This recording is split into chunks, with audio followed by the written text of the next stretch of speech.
बिस्मिल्लाहिर्रहमानिर्रहीम। Dear student अस्सलाम वालेकुम। आज का हमारा आर्टिकल है, पहले हम पिछले आर्टिकल में कैपेसिटर ऑफ कैपेसिटर को डिस्कस कर चुके हैं। उसमें बड़ी दो तीन पॉइंट्स हम लोगों ने ये भी डिस्कस किए थे। जो कैपेसिटर ऑफ कैपेसिटर होती है वो इंक्रीज होती है अगर हम दरमियान में क्या करें, दो प्लेट्स के दरमियान कोई डाई इलेक्ट्रिक मीडियम डालें। और हम लोगों ने कोई दो इक्वेशनें कैलकुलेट की थी। एक हम लोगों ने ये पढ़ा था कि C अगर दरमियान में वैक्यूम है तो हमने पढ़ा था A epsilon not over D के बराबर था। और दूसरा हमने ये पढ़ा था कि अगर दरमियान में मीडियम डाल देते हो तो हमने पढ़ा था A epsilon not epsilon R over D के बराबर। तो बढ़िया, हमने ये डिस्कस कर लिया था कि कैपेसिटेंस ऑफ कैपेसिटर इंक्रीज होती है अगर आप दरमियान में क्या डालोगे, कोई ना कोई रिलेटिव परमिटिविटी डालोगे या उसको हमने नाम दिया डाई इलेक्ट्रिक मीडियम डालोगे। जब हम डाई इलेक्ट्रिक मीडियम डालते हैं तो कैपेसिटेंस क्या हो रही है, बड़ी इंक्रीज हो रही है। अगर दरमियान में एयर है या वैक्यूम है तो हम कहते हैं कि उसकी कैपेसिटेंस क्या है, कम है। देखिए इस इक्वेशन से भी वादे हो रहा है कि अगर हम दरमियान में मीडियम डालते हैं तो एक ऊपर फैक्टर मल्टीप्लाई हो रहा है जिसको हमने कहा था एप्सिलॉन आर। और एप्सिलॉन आर क्या चीज थी, ये उस डाई इलेक्ट्रिक मीडियम का हमने कहा रिलेटिव परमिटिविटी है, या उसको हमने डाई इलेक्ट्रिक कांस्टेंट की भी नाम दिया था।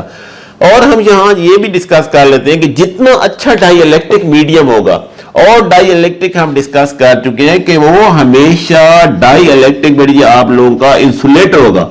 और इंसुलेटर कौन सा मटेरियल होता है, तीन किस्म के मटेरियल से आप लोगों का वास्ता पड़ेगा, कंडक्टर, सेमीकंडक्टर और इंसुलेटर। कंडक्टर वो होता है जिसके अंदर फ्री इलेक्ट्रॉन होंगे। दूसरा हमने कहा इंसुलेटर वो होगा जिसके अंदर कोई फ्री इलेक्ट्रॉन नहीं होगा, उसके लास्ट शेल के 8 इलेक्ट्रॉन क्या होंगे, हमेशा पूरे होंगे। और तीसरा आप लोगों का है सेमीकंडक्टर जो हाफ फील्ड होता है, जिसमें हमने ये डिस्कस किया कि लास्ट शेल में 4 इलेक्ट्रॉन होंगे और 4 को हम किसी तरीके से मूव करवा सकते हैं।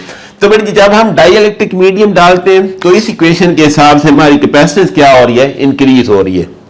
अब हमने ये कहा था आप लोगों की कैपेसिटर डिपेंड कर रही है एरिया ऑफ प्लेट्स के ऊपर। दूसरा हमने कहा था जो डाई इलेक्ट्रिक मीडियम डाला है, और तीसरा उन दो प्लेट्स की सेपरेशन के ऊपर। इसका डायरेक्ट रिलेशन है एरिया के साथ और उस डाई इलेक्ट्रिक मीडियम के साथ, और इनवर्स रिलेशन है बड़ी उसकी दो प्लेट्स की सेपरेशन के ऊपर। आज हम ये देखना चाहते हैं कि कैपेसिटेंस ऑफ कैपेसिटर क्यों इंक्रीज होती है अगर हम दरमियान में क्या डालते हैं, कोई ना कोई डाई इलेक्ट्रिक मीडियम डालते हैं।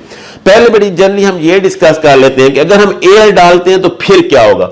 हमने कहा जी ऐसे करके दो प्लेट्स हैं, एक प्लस है, दूसरी आप लोगों की क्या है जी बड़ी ऐसे माइनस प्लेट्स है। जब हमने कहा था इसको पोटेंशियल देंगे तो हमने ये कहा था कि एक प्लस है एक माइनस है, जो पॉजिटिव के साथ कनेक्टेड है वो प्लस वाली होगी। हमने कहा ये यहां से वर्क होगा, वो वर्क पर यूनिट चार्ज होगा। पोटेंशियल क्या करता है, वर्क पर यूनिट चार्ज होगा, इसके ऊपर चार्जेस डिपॉजिट होते रहेंगे। हमने कहा पहले प्लस जाएगा फिर दूसरा प्लस, फिर हमने कहा फिर हमें और वर्क करना पड़ेगा। वो वर्क क्या करता है, वो वर्क हमने कहा था जाया नहीं होता, किसी न किसी फॉर्म ऑफ एनर्जी में स्टोर होता है। उसको हमने नाम दिया था कि हमेशा किस फॉर्म में, इलेक्ट्रिकल पोटेंशियल एनर्जी की फॉर्म में स्टोर होता है। और दूसरी बात ये भी हमने डिस्कस कर लिया था कि ड्यू टू इंडक्शन दूसरी प्लेट के ऊपर हमेशा कौन सा चार्ज आएगा, बड़ी नेगेटिव चार्ज आएगा। अब मैं कहता हूं दरमियान में एयर है। अब जी मैंने कहा था कि जब ये चार्जेस ऐसे डिपॉजिट होते रहेंगे, कब तक ये डिपॉजिट हो रहेंगे, जब तक इन दो प्लेट्स का पोटेंशियल क्या हो जाता है, इक्वल नहीं हो जाता। अब मैं एक और चार्ज किसी तरीके से भेजता हूं, वो चार्ज क्या करता है, दरमियान में हमने कहा जी इलेक्ट्रिक फील्ड भी डेवलप होगी। इलेक्ट्रिक फील्ड हमेशा फोर्स फील्ड लाइंस होती है, वो फोर्स लगाती है। तो इसके दरमियान एयर है, एयर की जो मेन एबंडेंस ऑफ सोर्स है वो नाइट्रोजन है। तो जो फील्ड फोर्स लगाती है, मजीद में चार्ज बढ़ाता हूं, वो क्या करेगा, मैंने सपोज करो 4 1 2 3 4 5 में भेजता हूं, ये बेटी जी क्या करता है, उसके अंदर जो नाइट्रोजन है ना उसमें से एक इलेक्ट्रॉन खींच लेता है। इलेक्ट्रॉन खींचते तो प्लस और माइनस बिल के क्या हो गया, न्यूट्रल हो गया। अब मैं और भेजता हूं, वो भी इसी तरह करता है। अब मैं मजीद इस कैपेसिटर के ऊपर मजीद चार्ज नहीं भेज सकता। जिस तरह आप लोगों के पास एक गिलास है, एक गिलास में इतना पानी आ सकता है सपोज करो, तो इसकी ये कैपेसिटेंस है। इससे बाहर मैं ज्यादा और पानी डालूं, मैं नहीं मैं और डालना चाहता हूं, वो पानी लाजमी बात है बाहर एयर में चला जाएगा। इसमें भी इसी तरह है कि अगर आप एक और चार्ज भेजो वो बाहर एयर में चला गया। आपकी कैपेसिटेंस ऑफ कैपेसिटर हमेशा क्या रहेगी, फिक्स रहेगी। किस केस में, अगर दो प्लेट्स के दरमियान आप लोगों ने क्या डाला है जी, एयर डाला है। अब हम क्या करते हैं, इन दो प्लेट्स के दरमियान कोई ना कोई डाइइलेक्ट्रिक मीडियम डालते हैं, और डाइइलेक्ट्रिक हमने कहा जी इंसुलेटर है, और इंसुलेटर में फ्री इलेक्ट्रॉन तो होगा नहीं, वो इलेक्ट्रॉन अब इधर जा भी नहीं सकता। लेकिन हमने कहा electric field lines are force field lines, वो फोर्स फील्ड लाइन वर्क भी होगा, वो फोर्स वर्क जाया भी नहीं होगा, कुछ ना कुछ इसके अंदर जरूर होगा। वो क्या होगा, इस फिनोमेना को आज हम स्टडी करने जा रहे हैं, और इसको उन्होंने नाम दिया है इलेक्ट्रिकल पोलराइजेशन का। अब ये कौन सा फिनोमेना है, वो इसको जरा देख लेते हैं। मैंने लिखा the increase in capacitance of capacitor due to presence of dielectric is due to electrical polarisation of dielectric. वो कहता है कि आप लोगों की कैपेसिटेंस ऑफ कैपेसिटर क्यों इंक्रीज हो रही है, किस केस के अंदर जब आप लोगों ने मीडियम डाला है। वो कहता है जो उसके दरमियान मेन काम हुआ है बेटे जी, किस चीज का हुआ है, पोलराइजेशन का। अब वो पोलराइजेशन होता क्या है, वो कहते हैं the dielectric consists of atoms and molecules which are electrically neutral on the average. आगे कहता है they contain equal amount of positive and negative charges. अब ये डाइइलेक्ट्रिक हो गया, वो भी हमने डिस्कस कर लिया। इंसुलेटर है, इंसुलेटर में हमने ये भी डिस्कस कर लिया कि उसके लास्ट सेल में 8 इलेक्ट्रॉन पूरे होंगे, उसके पास कोई फ्री इलेक्ट्रॉन भी नहीं होगा। हमेशा एज ए होल हम कहते हैं कोई भी आइटम अगर न्यूट्रल है, उसका मतलब ही यही है जितने पॉजिटिव चार्ज होंगे उतने ही क्या होने चाहिए उसके पास नेगेटिव चार्ज। तो वो कहते हैं डाइइलेक्ट्रिक मीडियम जितने भी हैं उनके तमाम के तमाम पॉजिटिव और नेगेटिव एज ए होल क्या होंगे, न्यूट्रल होंगे। अब वो कहते हैं they contain equal amount of positive and negative charges. वो कहते हैं when the molecules of dielectric are subjected to an electric field between the plates of a capacitor, the negative charges electrons are attracted toward the positively charged plate of capacitor and positively charged toward the negative charge of plate of a capacitor. अब ये dielectric medium था, dielectric में हमने कहा जितने positive होंगे उतने ही negative होंगे। अब उस डाइइलेक्ट्रिक को हमने कहा जी इंसुलेटर है, जितना अच्छा इंसुलेटर डालेंगे कैपेसिटेंस हमारी उतनी ही इंक्रीज होगी। ये भी बात याद रखनी है, जितना डाइइलेक्ट्रिक मीडियम होगा, हमने कहा एप्सिलॉन आर बेसिकली वो डाइइलेक्ट्रिक मीडियम डाइइलेक्ट्रिक कांस्टेंट है, और हम ये भी डिस्कस कर चुके हैं कि एयर का आप लोगों का 1.0006 होता है, फॉर वैक्यूम आप लोगों का 1 होता है, और इसी तरह वाटर का भी तकरीबन 78.5 कोई था। अब जितना डाइइलेक्ट्रिक कांस्टेंट ज्यादा होगा आपकी कैपेसिटेंस क्या होगी, कैपेसिटेंस हमेशा इंक्रीज होगी। अब यहां पे वो कहते हैं कि एक काम हुआ है, जैसे बेटी हमने दो प्लेट्स के दरमियान पोटेंशियल दिया है, एक के ऊपर हमने कहा जी पॉजिटिव चार्ज है और दूसरे के ऊपर हमने कहा जी अगर नेगेटिव चार्ज है, एक पॉजिटिव है दूसरे के ऊपर हमने कहा जी नेगेटिव चार्ज है, तो क्या हुआ है उसके अंदर डाइइलेक्ट्रिक जो मीडियम था, वो जो डाइइलेक्ट्रिक मीडियम है वो बेटे जी क्या हो गया है, उसमें ऐसे हुआ है कि उसमें फ्री इलेक्ट्रॉन थे नहीं, प्लस प्लेट ने क्या किया तमाम के तमाम जो उसके अंदर माइनस थे उसको अपनी तरफ खींचे, निकल नहीं सकते यहां से। इसी तरह जो माइनस प्लेट थे उसने क्या किया तमाम के तमाम प्लस को क्या किया अपनी तरफ खींच लिया। एज ए होल एटम फिर भी न्यूट्रल ही खड़े हैं, कोई चेंज भी नहीं आई, लेकिन माइनस किधर अट्रैक्ट हो गए, पॉजिटिव की तरफ, और जो पॉजिटिव थे किधर अट्रैक्ट हो गए आके नेगेटिव टर्मिनल प्लेट के ऊपर।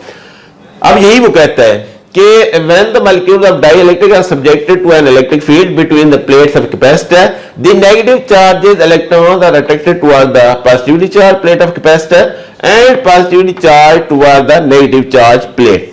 The electrons in dielectric are not free to move, but it is possible that electrons and nuclei undergo a slight displacement when subjected to an electric field. तो बेटे जी यहां पे एक काम हुआ है, क्या हुआ है कि जो माइनस से उसको प्लस ने खींचा वो निकल नहीं सकते, लेकिन इसका जो एटम के प्लस और माइनस थे ऐसे थोड़े से डिस्प्लेस हो गए। अब ये इक्वल अमाउंट है, इक्वल पॉजिटिव भी है और इक्वल माइनस भी है, अगला इक्वल पॉजिटिव भी है, अगला इक्वल माइनस, लेकिन थोड़ी सी ये जो डिस्प्लेसमेंट आ गई है, इस चीज को हम कहते हैं दिस इज नोन एज, क्या चीज जनरेट हुई है, डाइपोल जनरेट हुए हैं। क्या चीज बड़ी जनरेट हुई है, डाइपोल। अब ऐसा फिनोमेना जिसके अंदर two equal and opposite charge displace हो जाएं थोड़े से फासले के ऊपर, two equal and opposite charge displace हो जाएं थोड़े फासले के ऊपर, इसको हमने कहा है क्या चीज जनरेट हुई है, डाइपोल जनरेट हुई है। और इसी फिनोमिना को जिसके अंदर ये डाइपोल जनरेट होते हैं, इसी को ये हम कहते हैं this is known as electrical polarisation. और ये किसकी वजह से हुआ है, ये इस वजह से हुआ है कि हमने दो प्लेट्स के दरमियान बेसिकली क्या चीज दी थी, इलेक्ट्रिक फील्ड दी थी। और हमने कहा हमेशा इलेक्ट्रिक फील्ड लाइंस और फोर्स फील्ड लाइंस वो क्या करती हैं, हमेशा उन चार्जेस के ऊपर फोर्स लगाएंगी। और वो फोर्स हमने कहा जाया नहीं होता, हमने कहा जब भी फोर्स लगेगी तो कोई ना कोई डिस्प्लेसमेंट भी होगा, तो वर्क तो होगा। तो देखो इसके ऊपर वर्क भी हो रहा है, वो थोड़ा सा डिस्प्लेस भी होंगे। तो अब क्या हुआ, मैं और चार्जेस भेजता हूं, वो क्या करता है, डाइपोल जनरेट करता। मैं और चार्जेस भेजता हूं, वो और डाइपोल, मैं और चार्ज, इस तरह ये क्या होता रहता है, वो वर्क भी जाया नहीं हुआ, वो पोटेंशियल एनर्जी भी जाया नहीं, लेकिन मेरी जो चार्जिंग एबिलिटी थी क्या होती जा रही है, इंक्रीज होती जा रही है। इसीलिए वो कहता है कि कैपेसिटर की कैपेसिटेंस हमेशा जब भी इंक्रीज होगी वो किस फिनोमिना की वजह से होगी, बढ़िए वो पोलराइजेशन की वजह से होगी। यहां मैंने ये चीज लिखी है, two equal and opposite charges separated by small distance are said to constitute a dipole, this dielectric is said to be polarised. अब हम कहेंगे कि ये जो मटेरियल था, जो डाइइलेक्ट्रिक था, जो इंसुलेटर था, वो क्या हो गया, बड़ी सारे का सारा पोलराइज हो गया। अब हमने दो प्लेट्स के दरमियान गाजर ला के थर्ड एप्लीकेशन में ये बात डिस्कस की थी, ई किसके बराबर है, सिग्मा ओवर एप्सिलॉन नॉट के बराबर। अब यहां से बड़ी ई डिक्रीज होगी, तो लाजिम बात आप लोगों की सरफेस डेंसिटी भी क्या हो जाएगी, डिक्रीज होगी। अब ई कैसे डिक्रीज होगी, इस चीज को देख लें। हमने कहा था कि एक प्लस है बड़ी, दूसरा माइनस है। फील्ड लाइंस हमेशा प्लस से ओरिजिनेट होती है, किधर जाएंगी, नेगेटिव की तरफ। हमने कहा पॉजिटिव से ओरिजिनेट होगी और हमेशा कहां जाके टर्मिनेट होगी, नेगेटिव टर्मिनल ऑफ प्लेट के ऊपर। लेकिन यहां कुछ और फिनोमिना भी हुआ है, इसके अंदर जब डाइपोल जनरेट हुए बेटी, इसमें भी प्लस और माइनस थोड़े से डिस्प्लेस हो गए, तो लाजमी बात है एक इलेक्ट्रिक फील्ड इनके दरमियान भी जनरेट होगी, एक इलेक्ट्रिक फील्ड इसके दरमियान भी जनरेट हो गई है। दो प्लेट्स के ऊपर जो इलेक्ट्रिक फील्ड है उसकी डायरेक्शन तो इधर है, और जो डाइपोल के अंदर जनरेट हुई उसकी इलेक्ट्रिक फील्ड की डायरेक्शन इधर है। सपोज करो ये 10 है, अब इसकी वजह से भी हुई अपोजिट साइड पे, सपोज करते हैं कि ये 5 हुई है इस साइड पे, तो 10 - 5 का आंसर क्या हो जाएगा आप लोगों का 5। तो एक्चुअल तो आप लोगों की इलेक्ट्रिक फील्ड क्या हो गई है, डिक्रीज हुई है। जब बेटी इलेक्ट्रिक फील्ड आप लोगों की डिक्रीज होगी, हम लोगों ने इक्वेशन पढ़ी थी कि ई किसके बराबर होता है, V ओवर डी। जब ई डिक्रीज होगा तो पक्की बात है वोल्टेज भी या पोटेंशियल का डिफरेंस भी आप लोगों का क्या हो जाएगा, हमेशा डिक्रीज होगा। अब ई डिक्रीज हुआ है, पोटेंशियल डिक्रीज हो गया। अब आप लोगों, उसने एक प्रैक्टिकल परफॉर्म किया है पिछले आर्टिकल में, जिसमें उसने ये कैलकुलेशन की थी कैपेसिटर ऑफ कैपेसिटर की, उसकी साइड पे ये दो फिगर बनी हुई थी बेटी। आप देखिए हमने कहा ई डिक्रीज हुए, पोटेंशियल भी डिक्रीज हो गया। अब आप लोगों ने दरमियान में पहले हमने कोई चीज नहीं रखी, एक मिनट प्लस है फिर माइनस है, उसके साथ बेटी उसने एक वोल्ट मीटर लगा दिया। अब वोल्ट मीटर क्या करता है, जब दरमियान में एयर या वैक्यूम है, आप लोगों को वोल्ट मीटर मैक्सिमम डिफ्लेक्शन दे रहा है। इसका मतलब यह है कि अगर दरमियान में एयर है तो आप लोगों को पोटेंशियल क्या होगा, ज्यादा होगा। अब दरमियान में इसने क्या कि डाइइलेक्ट्रिक मीडियम रख दिया है। जैसे ही डाइइलेक्ट्रिक मीडियम रखता है तो आप लोगों का पोटेंशियल क्या हो गया, डिक्रीज हो गया। क्यों, हमने कहा जी पोटेंशियल इसलिए डिक्रीज हुआ कि ई डिक्रीज हो गई है। हमने कहा दरमियान में मीडियम आ गए, पक्की बात इलेक्ट्रिक इंटेंसिटी तो कम होगी। जब इलेक्ट्रिक इंटेंसिटी कम होगी तो ऑटोमेटिकली आप लोगों का पोटेंशियल भी क्या हो जाएगा, डिक्रीज हो जाएगा।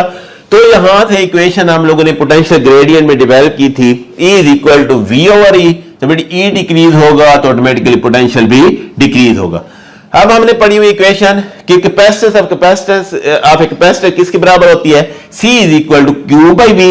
तो बेटी बाई में आप लोगों का V बाई में है, जितनी चीज डिक्रीज होगी ऑटोमेटिकली ऊपर वाली चीज को क्या होना चाहिए, इंक्रीज होगी। तो पक्की बात है आप लोगों की सी इंक्रीज हो जाएगी अगर आप लोगों का बाई में पोटेंशियल क्या हो जाएगा, डिक्रीज हो जाएगा। इस तरह आप लोगों की कैपेसिटर की कैपेसिटेंस क्या हो जाती है, इंक्रीज हो जाती है। अगर आप दरमियान में क्या रखते हो, दो प्लेट्स के दरमियान कोई ना कोई इंसुलेटर रखते हो, उस इंसुलेटर को हमने नाम दिया था जी डाई इलेक्ट्रिक मीडियम का। तो इस तरह हमारी ये वाली इक्वेशन कि जब हम दरमियान में मीडियम डालते हैं और एयर रखते हैं, एयर में हमने कहा था यहां पे एप्सिलॉन आर का फैक्टर नहीं है और एप्सिलॉन आर की वैल्यू अच्छी खासी होती है। और हमने वाटर के लिए देखा था कि जितना अच्छा इंसुलेटर होगा उसकी 78.5 है। तो बेटी जब 78.5 मल्टीप्लाई होगा ऑटोमेटिकली आपकी कैपेसिटेंस क्या हो जाएगी, बहुत ज्यादा इंक्रीज होगी। अगर हम दरमियान में क्या रखेंगे, कोई ना कोई डाइइलेक्ट्रिक मीडियम रखेंगे। तो इससे ये बात क्लियर हो गई कि आप लोग जब भी दरमियान में दो प्लेट्स के कोई ना कोई इंसुलेटर रखोगे, कोई ना कोई डाइइलेक्ट्रिक मीडियम रखोगे, होगा क्या, तो इस बेटे जी हमने कहा था वहां पे बेसिकली क्या चीज जनरेट होगी, डाइपोल जनरेट होंगे। और इस डाइपोल में हमने कहा था टू इक्वल और अपोजिट चार्जेस अगर स्मॉल डिस्प्लेसमेंट पे होंगे तो इस फिनोमेना को जिसके अंदर ये डाइपोल जनरेट हुए थे उसको हमने नाम दिया, this is known as electrical polarisation. Allah तबारक व तआला हम सबका हामियो नासिर हो।